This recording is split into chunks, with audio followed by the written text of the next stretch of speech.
এখন আমি দেখি আমার লাইফের টার্নিং পয়েন্টটা কোথায় ছিল, আমি আসলে কখন থেকে নিজেকে চিনতে শিখলাম বা কিভাবে ঘুরে দাঁড়ালাম। তোমরা শুনতে চাইলে এটা একটু বলতে একটু সময় লাগবে, এটাকে বলবো নাকি স্কিপ করে যাব? ওকে। আমি আমার লাইফে এক সময় ভেবেছিলাম ব্যবসা করব, ব্যবসাই করতাম, এবং আমি 4টা ব্যবসায় ব্যর্থ হয়েছিলাম, 4টা। আমার আর্থিকভাবে অনেক ক্ষতিগ্রস্ত হয়েছিলাম, অনেক। শেষে আমার কোচিং সেন্টার ছিল, ওটাতে ব্যর্থ হই নাই, ওটা 5ম ব্যবসা, ওটাতে আমি যথেষ্ট ভালো ছিলাম। আচ্ছা, তো একবার একটা গল্প বলি, গল্প না, সত্য ঘটনা। আমি যখন এরকম বিজনেস করছি, মাসে তখন আমি ইনকাম করি 4-5 লক্ষ টাকা কোচিং থেকে, কারণ আমি কোচিংয়ের মালিক ছিলাম। আমার টিচারও তেমন ছিল না, আমিও সবগুলো সাবজেক্ট পড়াতাম, মোটামুটি 2-1 টিচার ছিল কমার্সের বা আর্টসের।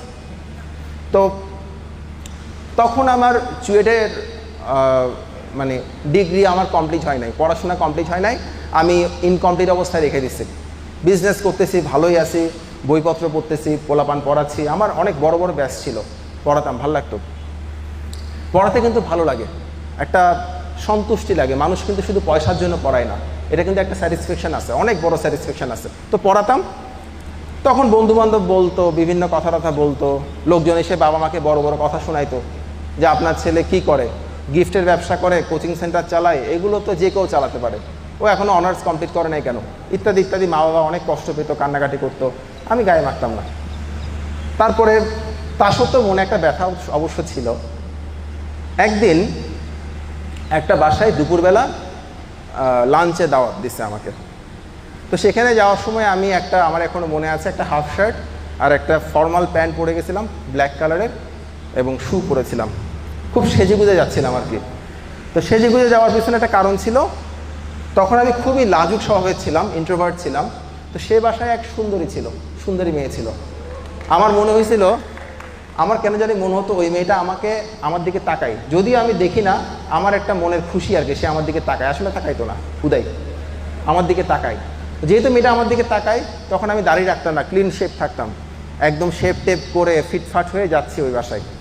তখন তো পাবলিক বাসে চলাফেরা করতাম। এখন যাচ্ছি চট্টগ্রামের চেরাগি পাহাড়ের মোড় নামে একটা জায়গা আছে, নামাই দিচ্ছে, ওর বাসা ওখানে। তো নামার সময় গেটের ওখানে, মানে বাসের যে দরজা, নামার যে দরজা, ওখানে একটা যে সিটটা থাকে, সেখানে একটা পেরেক বের হয়েছিল, নামার পথে একটা পেরেক বের হয়েছিল। পেরেকটা আমার প্যান্টে লেগে, প্যান্টটা একদম মোটামুটি চতুর্ভুজ আকারে ছিঁড়ে গেছে, এভাবে ঝুলতেছে আর কি, বাজে অবস্থা। চিন্তা করলাম, তখন চট্টগ্রামে একটা হাসপাতাল ছিল, সেন্টার পয়েন্ট হসপিটাল, এখন আর নাই, চেরাগি পাহাড়ের মোড়ে ছিল।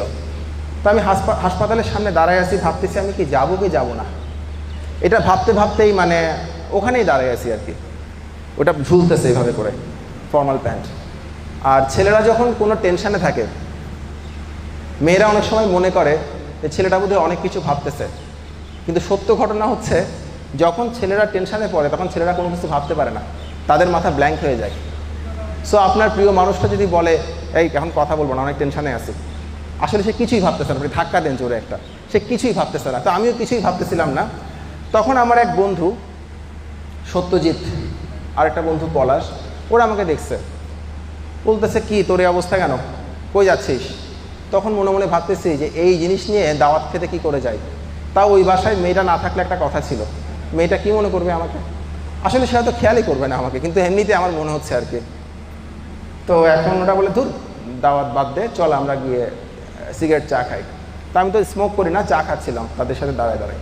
তখন তারা আমাকে বললো যে তুই কিছু করবি না, কিছু করা মানে কি, আমি তো কিছু করতেছি, বিজনেস করতেছি। বলে না না না না এগুলো না, চাকরি বাকরি করবি না? বলে না না বিজনেস করবো। বাট ঠিক আছে বিজনেস কর, কিন্তু অনার্সটা তো কমপ্লিট করবি। তাহলে অনার্স কমপ্লিট করে কি হবে? বিজনেস করার জন্য তার অনার্স কমপ্লিট করতে হয় না। সবই ঠিক আছে, তোর ক্যালিবারটা ভালো, তুই একটু অনার্সটা কমপ্লিট করে যা ইচ্ছা কর। তখন একজন বললো, ওদের মধ্যে সত্যজিৎ বললো, তুই বিসিএস পরীক্ষা দিবি না দোস্ত? বিসিএস মানে কি, সরকারি চাকরি? আমি বিসিএস নিয়ে জানতাম না কিছু। সরকারি চাকরি? বলে হ্যাঁ হ্যাঁ দিবি না? বলে যে এগুলো তো ভাই মানে অনেক ঘুষ টুস লাগে, আমার তো এই ঘুষ দিয়ে চাকরি করার ইচ্ছা না। তোরা কে বলছে চাকরিতে জয়েন করতে ঘুষ লাগে? বলে আমি এগুলো সব জানি। বা তুই দেখি বলতো বিসিএস মানে কি আসলে? বললো ওই যে থানার ওসি, এয়ারপোর্টে চাকরি করে, রাস্তাঘাটে গাড়ি থামায়, এগুলো আর কি বিসিএস। মানে আমার জ্ঞান ছিল ওই লেভেলে। ও দোস্ত তুই জানিস না কোনো কিছু। তখন তারা আমাকে প্রায় চা খেতে খেতে 1 ঘন্টা 1.5 ঘন্টার মধ্যে বিসিএস নিয়ে বুঝালো এবং ব্রেন ওয়াশ করলো। আমি সেই দিনই সিদ্ধান্ত নিয়েছিলাম আমার যেটা প্রজেক্ট বাকি ছিল চুয়েটে, সেই প্রজেক্টটা আমি ক্লিয়ার করব, সার্টিফিকেটটা তুলে আমি বিসিএস পরীক্ষা দিব। এবং আমার লাইফে যতগুলো সম্পদ আছে সবচাইতে বড় সম্পদটা হচ্ছে ওই ছেঁড়া প্যান্টটা। ওই প্যান্টটা না ছিঁড়লে কিন্তু আমার বিসিএস পরীক্ষা দেওয়া হতো না হয়তো বা। ওই জন্য বলতেছি আপনার লাইফে কি ঘটতেছে এবং কোনটা থেকে কি আসবে আপনি কখনো জানেন না। আপনার লাইফের টার্নিং পয়েন্ট কোনটা হবে আপনি কিন্তু কখনো জানেন না। সো প্রত্যেকটা ঘটনা ইম্পর্টেন্ট। আমাদের লাইফের প্রত্যেকটা ঘটনা যতই তুচ্ছ মনে হোক, যতই বিরক্ত লাগুক, প্রত্যেকটা ইম্পর্টেন্ট, এটা মনে রাখবেন। আচ্ছা, এবং আমি কিন্তু আমার বন্ধুদের থেকে প্রায় 2.5 বছর পরে অনার্স কমপ্লিট করি। 2.5 বছরের বেশি সময় পরে। আর কিছুদিন গেলে আমার ছাত্রত্বই থাকতো না। তোমাদের আরেকটা মজার জিনিস বলি, বিসিএস পরীক্ষার ফর্ম আমি যেদিন জমা দিছি সেই দিন ছিল ফর্ম জমা দেওয়ার লাস্ট ডেট, এবং তার আগের দিন বিকালবেলা আমি পিপিসি তুলছি ভার্সিটি থেকে। মানে একটা দিন দেরি হলে আমি 30তমতে দিতে পারতাম না, আমাকে 31তমতে দিতে হতো। এটা খুব মজা, আমার এখনও মজা লাগে। এবং আমার লাইফের বেশিরভাগ ঘটনা ঘটছে 11th আওয়ারে। তোমরা যদি কেউ স্বপ্নটুর জীবনটা পড়ো তোমাদের অনেকেরই অবিশ্বাস হবে, বাট এটাই ঘটছে আমার লাইফে। আচ্ছা,